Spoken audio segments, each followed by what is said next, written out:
Welcome to future with SSC classes. जैसा कि आप लोगों को पता होगा, हम एसएससी जीडी की तैयारी कर रहे हैं और आप लोग अपना अच्छे से तैयारी करते रहिए। मैं डेली आपके लिए न्यू क्वेश्चन लाती रहूंगी। चलिए देखते हैं आज का क्वेश्चन। हिल पैलेस संग्रहालय में स्थित है। Hill Palace Museum is located in A Kerala, B Karnataka, C Himachal Pradesh, D Jammu और कश्मीर। इसका सही जवाब है केरल। हिल पैलेस संग्रहालय के बारे में और कुछ बातें। हिल पैलेस संग्रहालय केरल के एर्नाकुलम जिले के त्रिपुनिथुरा में स्थित है। हिल पैलेस संग्रहालय कोचीन महाराजा का प्रशासनिक केंद्र और आधिकारिक निवास था। अब यह केरल राज्य पुरातत्व विभाग के संरक्षण में है और जनता के लिए खुला है। यहाँ क्षेत्र की समृद्ध विरासत को समझा जा सकता है। परिसर में दुर्लभ औषधीय पौधों का संग्रह भी है। चलते हैं अगले क्वेश्चन पे। वेल्लोर में सिपाही विद्रोह किस वर्ष हुआ था? In which year did the Sepoy Mutiny take place in Vellore? A. 1806 ईस्वी, B. 1795 ईस्वी, C. 1856 ईस्वी, D. 1824 ईस्वी। इसका सही जवाब है 1806 ईस्वी। वेल्लोर विद्रोह के बारे में और कुछ बातें। वेल्लोर विद्रोह 10 जुलाई 1806 को हुआ था। यह विद्रोह ब्रिटिश ईस्ट इंडिया कंपनी के खिलाफ भारतीय सिपाहियों ने किया था। यह विद्रोह 1857 के भारतीय विद्रोह से आधी सदी पहले हुआ था। वेल्लोर विद्रोह से जुड़ी कुछ खास बातें। यह विद्रोह ब्रिटिश राज के दौरान एक अहम घटना थी। इस विद्रोह ने भारत में ब्रिटिश प्रशासन को आकार देने में अहम भूमिका निभाई। यह विद्रोह ब्रिटिश शासन के खिलाफ सिपाहियों के विरोध में एक नए युग की शुरुआत थी। इस विद्रोह में विद्रोहियों ने वेल्लोर किले पर कब्जा कर लिया था। चलते हैं अगले क्वेश्चन पे। शतरंज के आविष्कार का श्रेय किसे जाता है? Who is credited with the invention of chess? A. Iran, B. Bharat, C. Japan, D. England. इसका सही जवाब है भारत। चलते हैं अगले क्वेश्चन पे। नूरजहाँ का मूल नाम क्या था? What was the original name of Noorjahan? A. जाबुनिस्सा, B. Fatima Begum, C. मेहरुनिस्सा, D. Jahanara. इसका सही जवाब है मेहरुनिस्सा। मेहरुनिस्सा के बारे में और कुछ बातें। मेहरुनिस्सा, जिन्हें नूरजहाँ के नाम से भी जाना जाता है, मुगल बादशाह जहांगीर की 20वीं और आखिरी पत्नी थी। उनका जन्म 31 मई 1577 को कंधार, अफगानिस्तान में हुआ था। उनके पिता का नाम मिर्ज़ा गियास बेग और मां का नाम असमत बेगम था। मेहरुनिस्सा अपने समय की एक प्रभावशाली और प्रेरणास्पद महिला थी। उन्होंने कला, साहित्य और शास्त्र में रुचि रखी। चलते हैं अगले क्वेश्चन पे। आत्मकथा the race of my life किसने लिखा है? Who has written the autobiography the race of my life? A. Dutee Chand, B. PT. Usha, C. Milkha Singh, D. Mohinder Singh Gill. इसका सही जवाब है मिल्खा सिंह। मिल्खा सिंह के बारे में और कुछ बातें। आत्मकथा the race of my life को भारतीय एथलीट मिल्खा सिंह ने अपनी बेटी सोनिया संबालका के साथ मिलकर लिखा था। यह किताब साल 2013 में प्रकाशित हुई थी। इस किताब में मिल्खा सिंह ने अपने जीवन, संघर्षों और एथलेटिक्स में अपनी उपलब्धियों के बारे में बताया है। मिल्खा सिंह एक भारतीय ट्रैक एंड फील्ड एथलीट थे। उन्हें फ्लाइंग सिख के नाम से भी जाना जाता है। मिल्खा सिंह से जुड़ी कुछ बातें। उनका जन्म 20 नवंबर 1929 को पंजाब के एक सिख परिवार में हुआ था। बंटवारे के समय उनके माता पिता, भाई और 2 बहनों की मौत हो गई थी। इसके बाद वे अनाथ हो गए और 1947 में पंजाब से भागकर दिल्ली आ गए।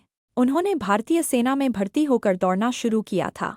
1958 के एशियाई खेलों में भारत को गोल्ड मेडल दिलाने के बाद उन्हें प्रमोट करके जूनियर कमीशन्ड ऑफिसर (JCA) सिपाही रैंक का अधिकारी बनाया गया था। 1960 के रोम ओलंपिक में उन्होंने 400 मीटर फाइनल में 45.6 सेकंड में दौड़ पूरी की थी और चौथा स्थान हासिल किया था। 1964 के बाद उन्होंने खेल से संन्यास ले लिया था। उन्हें 1959 में पद्मश्री से सम्मानित किया गया था। 2013 में मिल्खा सिंह की बेटी ने उनकी आत्मकथा the race of my life प्रकाशित की थी। चलते हैं अगले क्वेश्चन पे। मेगानगर की जनसंख्या कितनी होती है? What is the population of mega city? A. 10 lakh, B. 20 lakh, C. 50 lakh, D. 1 crore. इसका सही जवाब है 1 करोड़। संयुक्त राष्ट्र के आर्थिक और सामाजिक मामलों के विभाग UNDSA के मुताबिक मेगासिटी या मेगा नगर की आबादी 10 मिलियन या उससे ज़्यादा होती है। वहीं कुछ जगहों पर मेगा नगर की आबादी 5 से 8 मिलियन के बीच बताई जाती है। भारत में 50 लाख से ज्यादा आबादी वाले शहरों को मेगा नगर या महानगर कहा जाता है। साल 2030 तक भारत में 7 मेगा सिटी होंगे और हर मेगा सिटी में 96 लाख की आबादी होगी। चलते हैं अगले क्वेश्चन पे। एक तारीख, एक घंटा, एक साथ अभियान किस अवसर से संबंधित है? एक तारीख, एक घंटा, एक साथ campaign is related to which occasion? A. Gandhi Jayanti, B. Ambedkar Jayanti, C. Sardar Patel Jayanti, D. Vivekananda Jayanti. इसका सही जवाब है गांधी जयंती। गांधी जयंती के बारे में और कुछ बातें।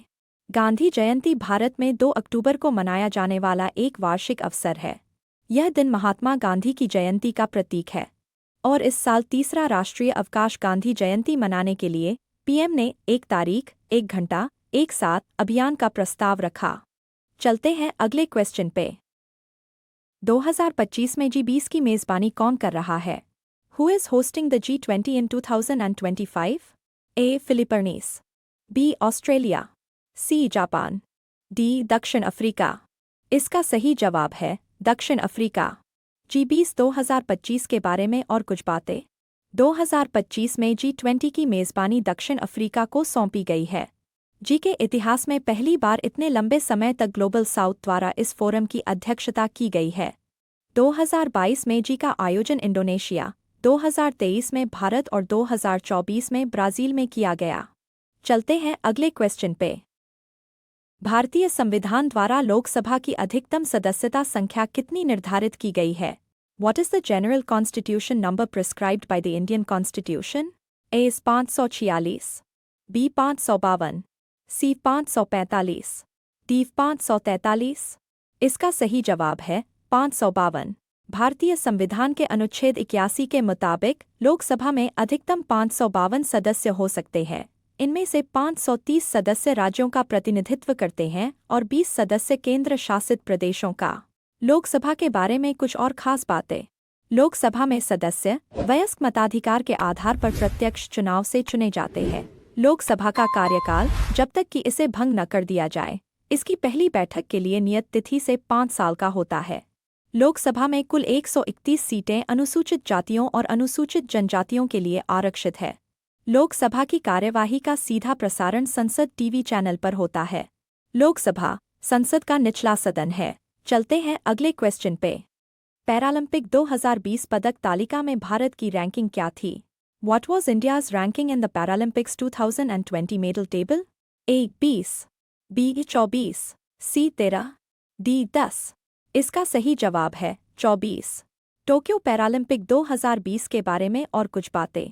टोक्यो पैरालंपिक 2020 भारत रिकॉर्ड 19 पदकों के साथ 24वें स्थान पर रहा। भारत ने टोक्यो पैरालंपिक 2020 में अपना अभियान सर्वकालिक उच्चतम 19 पदकों के साथ समाप्त किया, जिसमें 5 स्वर्ण, 8 रजत और 6 कांस्य शामिल है। चलते हैं अगले क्वेश्चन पे। चाय और कॉफ़ी भारत में किस श्रेणी की फसल के अंतर्गत आते हैं? Tea and coffee come under which category of crops in India? A नकदी फसल, बी खाद्य फसलें, सी रोपण फसलें, डी बागवानी फसलें। इसका सही जवाब है बागान फसल और नकदी फसल। चाय और कॉफ़ी भारत में बागान फसल और नकदी फसल के अंतर्गत आती है। बागान फसल चाय और कॉफ़ी बागान फसलों की श्रेणी में आती है। बागान फसलों को किसी व्यक्ति या कंपनी के स्वामित्व वाले एक क्षेत्र में व्यापक पैमाने पर उगाया जाता है। नकदी फसल चाय और कॉफ़ी नकदी फसलों की श्रेणी में आती है। नकदी फसलों को मुख्य रूप से लाभ के लिए उगाया जाता है। ये भारत के निर्यात का भी एक बड़ा हिस्सा है। रोपण फसल चाय और कॉफ़ी रोपण फसलों की श्रेणी में भी आती है। रोपण खेती में एक बड़े क्षेत्र में कई तरह की फसलें उगाई जाती है। चलते हैं अगले क्वेश्चन पे। निम्नलिखित में से कौन 1952 में केरल कलालयम के संस्थापकों में से एक थे? Who among the following was one of the founders of Kerala Kalalayam in 1952? A. Pallavi Krishnan, B. Rema Shrikant, C. Kalamandalam Kalyanikutty Amma, D. Sunanda Nair। इसका सही जवाब है कलामंडलम कल्याणीकुट्टी अम्मा। केरल कलालयम के बारे में और कुछ बातें। केरल कलालयम यानी कल्याणी कृष्ण ललित कला अकादमी की स्थापना साल 1952 में कलामंडलम कृष्णन नायर और कलामंडलम कल्याणीकुट्टी अम्मा ने की थी। कलामंडलम कल्याणीकुट्टी अम्मा मोहिनीअट्टम की एक प्रसिद्ध नृत्यांगना थी। उन्होंने इस नृत्य को मुख्यधारा के भारतीय शास्त्रीय नृत्य में लाने में अहम भूमिका निभाई। केरल कलामंडलम की स्थापना के बारे में कुछ और जानकारी। केरल कलामंडलम की स्थापना मलयालम कवि वल्लथोल नारायण मेनन ने की थी। यह ऐतिहासिक कला विद्यालय त्रिशूर जिले के चेरुतुरुती में है। यहाँ मोहिनी अट्टम, कूटियाट्टम, तुल्लल और नंगियारकूत जैसी पारंपरिक कलाओं की ट्रेनिंग दी जाती है। चलते हैं अगले क्वेश्चन पे। भारतीय संविधान की प्रस्तावना किस संविधान से ली गई है?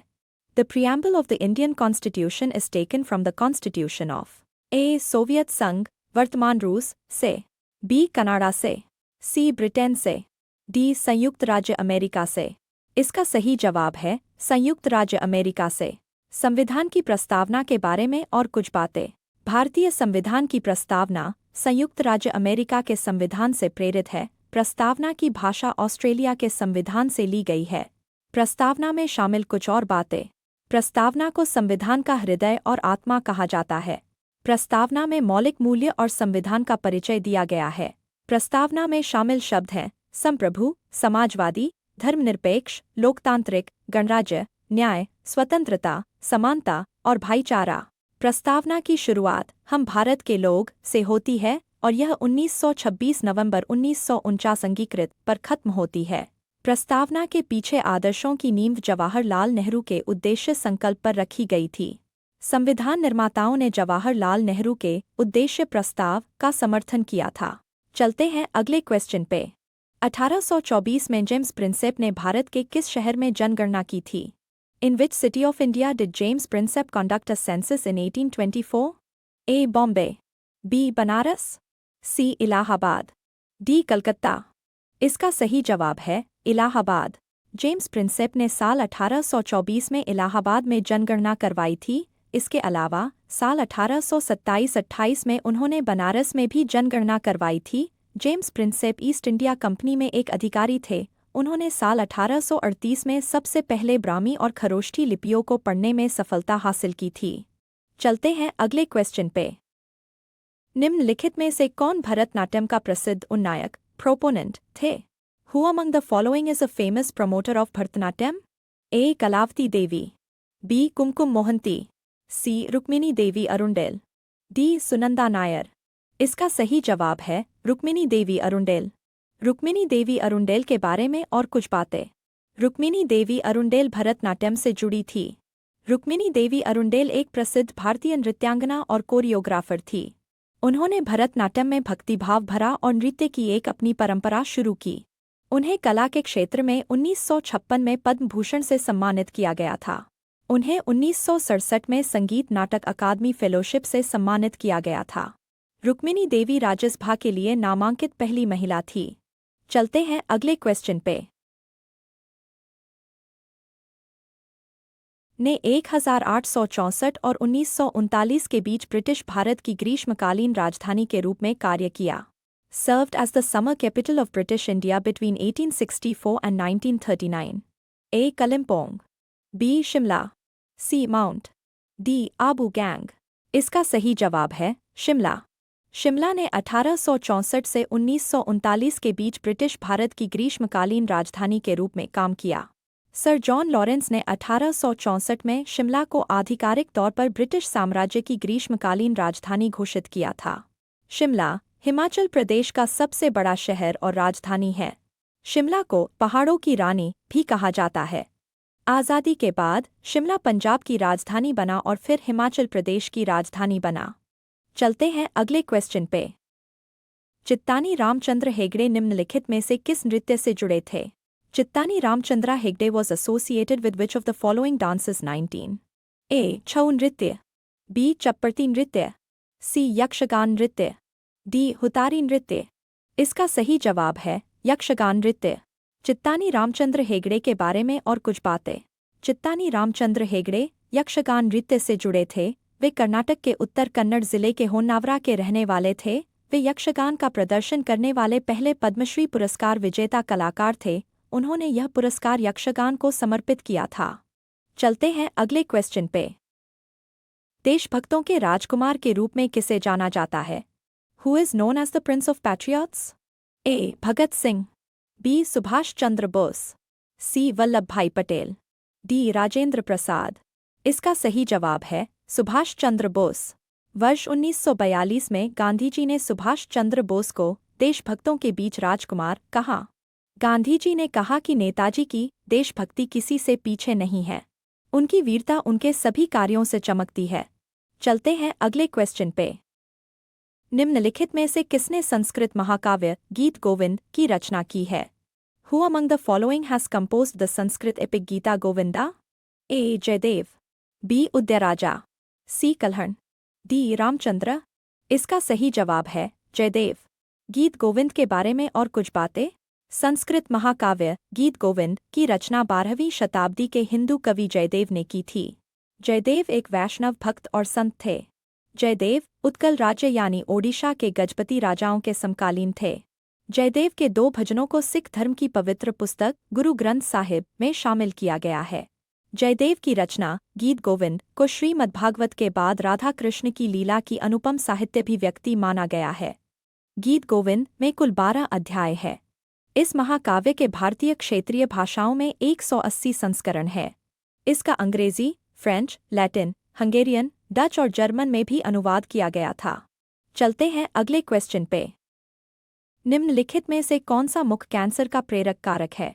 Which of the following is a causative factor for oral cancer? A. तंबाकू, B. चीनी, C. अत्यधिक नमक, D. मसालेदार भोजन। इसका सही जवाब है तंबाकू। चलते हैं अगले क्वेश्चन पे। निम्नलिखित में से उत्तर भारत में रबी मौसम में उगाई जाने वाली फसल की पहचान करें। From the following, identify the crop grown during Rabi season in North India. A. चना, B. कपास, C. चावल, D. बाजरा। इसका सही जवाब है चना। रबी की फसलों की बुआई के लिए कम तापमान की जरूरत होती है, इसलिए इन्हें शीत ऋतु में बोया जाता है। रबी की फसलों को सिंचाई की व्यापक सुविधा की जरूरत होती है। रबी मौसम में उगाई जाने वाली फसल गेहूं, जौ, सरसों, मटर, चना, अलसी, जई।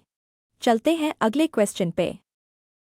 निम्नलिखित में से कौन उपन्यास द इनसाइडर के लेखक हैं? Who among the following is the author of the novel The Insider? A. आई के Gujral, B. Fakhruddin Ali Ahmad, C. Zakir Hussain, D. P.V. Narasimha Rao. इसका सही जवाब है P.V. नरसिम्हा राव।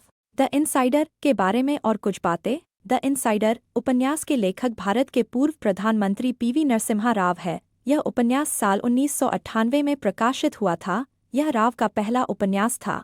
इस उपन्यास में पूर्व प्रधानमंत्री के कार्यकाल के दौरान भारत के राजनीतिक परिदृश्य का वर्णन है। P.V. नरसिम्हा राव एक भारतीय वकील और राजनीतिज्ञ थे। उन्होंने 1991 से 1996 तक भारत के 9वें प्रधानमंत्री के तौर पर काम किया। उन्हें अक्सर भारतीय आर्थिक सुधारों का जनक कहा जाता है। इसके अलावा क्रिस्टोफर इवांस ने भी एक उपन्यास लिखा है जिसका नाम द इनसाइडर है। यह उपन्यास साल 1981 में प्रकाशित हुआ था। चलते हैं अगले क्वेश्चन पे। जब ध्वनि एक माध्यम से दूसरे माध्यम में जाती है तो क्या अपरिवर्तित रहता है? What remains unchanged when sound travels from one medium to another? A. चाल, B. आवृत्ति, C. तरंगदैर्घ्य, D. इनमें से कोई नहीं। इसका सही जवाब है आवृत्ति। आवृत्ति के बारे में और कुछ बातें। जब ध्वनि एक माध्यम से दूसरे माध्यम में जाती है तो आवृत्ति अपरिवर्तित रहती है। ध्वनि की आवृत्ति ध्वनि के स्रोत पर निर्भर करती है और यह माध्यम पर निर्भर नहीं करती। जब ध्वनि एक माध्यम से दूसरे माध्यम में जाती है तो ये परिवर्तन होते हैं। ध्वनि का वेग और तरंगदैर्घ्य बदल जाता है। ध्वनि का वेग माध्यम की प्रत्यास्थता और जड़त्व पर निर्भर करता है। आयाम माध्यम के आधार पर बढ़ता या घटता है। चलते हैं अगले क्वेश्चन पे। निम्नलिखित में से किसे वाटरमैन ऑफ इंडिया के नाम से जाना जाता है? Who among the following is known as the Waterman of India? A. Dr. M.S. Swaminathan, B. Dr. Arun Krishnan, C. Dr. Rajendra Singh, D. Dr. Hiralal Chaudhary. इसका सही जवाब है डॉक्टर राजेंद्र सिंह। डॉक्टर राजेंद्र सिंह के बारे में और कुछ बातें। डॉक्टर राजेंद्र सिंह को भारत का वाटरमैन ऑफ इंडिया कहा जाता है। राजेंद्र सिंह राजस्थान के अलवर जिले के एक प्रसिद्ध जल संरक्षणवादी है। उन्होंने पारंपरिक जल संरक्षण विधियों को फिर से शुरू किया और लोगों को प्रेरित किया। उन्होंने राजस्थान के उन गांवों में पानी जमा करने की पारंपरिक तकनीकों को फिर से शुरू किया जो दशकों से छोड़े जा चुके थे। उनके प्रयासों से करीब 7,000 जोहड़ों का निर्माण हुआ और राजस्थान के 1,000 गांवों में पानी की समस्या दूर हुई। उन्हें कई पुरस्कारों से सम्मानित किया गया है। साल 2001 में उन्हें रेमन मैग्सेसे पुरस्कार से सम्मानित किया गया। साल 2005 में उन्हें जमनालाल बजाज पुरस्कार से सम्मानित किया गया। साल 2015 में उन्हें स्टॉकहोम जल पुरस्कार से सम्मानित किया गया। चलते हैं अगले क्वेश्चन पे। प्रायद्वीपीय पठार का सबसे दक्षिणी बिंदु इनमें से किस पहाड़ी से चिह्नित है? Which of these hills marks the southernmost point of the peninsular plateau? A. Anaconda, B. Girnar, C. Nilgiri, D. Velikonda. इसका सही जवाब है नीलगिरी। प्रायद्वीपीय पठार के दक्षिणी भाग में स्थित नीलगिरी पहाड़ियाँ उस बिंदु को चिह्नित करती हैं जहाँ पूर्वी घाट और पश्चिमी घाट मिलते हैं। इस संगम को नीलगिरी पहाड़ियों के नाम से जाना जाता है। आज के लिए इतना ही। मैं मिलूंगी न्यू वीडियो में न्यू क्वेश्चन के साथ। तब तक के लिए आप अपना तैयारी करते रहिए। Thanks for watching.